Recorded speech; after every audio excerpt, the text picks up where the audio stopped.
Today we're going to review Sierra Nevada's new Ruthless Rye, brand new for 2012. So let's crack it open. We just toss them on the floor.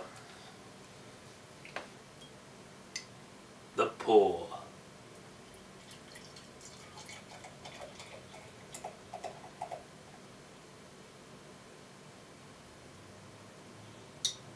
It's got a pretty good head. Staff. Nice amber color. Look at that. It's nighttime, so we can't be outside. These type of beers are wonderful to look at through the sun. Just beautiful. Very fragrant. Citrusy, spring-like as the bottle implies.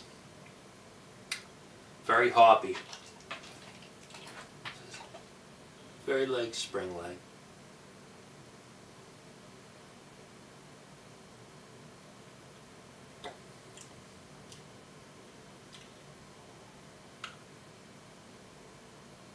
Definitely more hoppy than the rye that's in there. The rye is very subtle.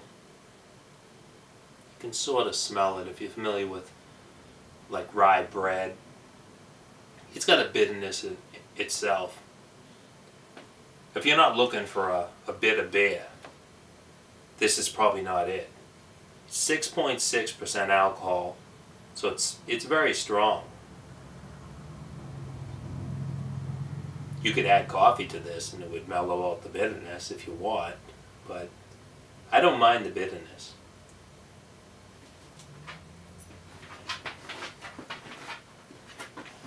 It's similar to Sierra Nevada's Torpedo, if you're familiar with that. That's stronger than this. This is a little weaker. It feels weaker from my memory. But both of them have that pronounced, hop taste and hop smell. Very bitter. This is not Budweiser. There's no rice in here. It's a pretty good drink. Like I said, the hops, a little too strong for my taste, but wonderful smell.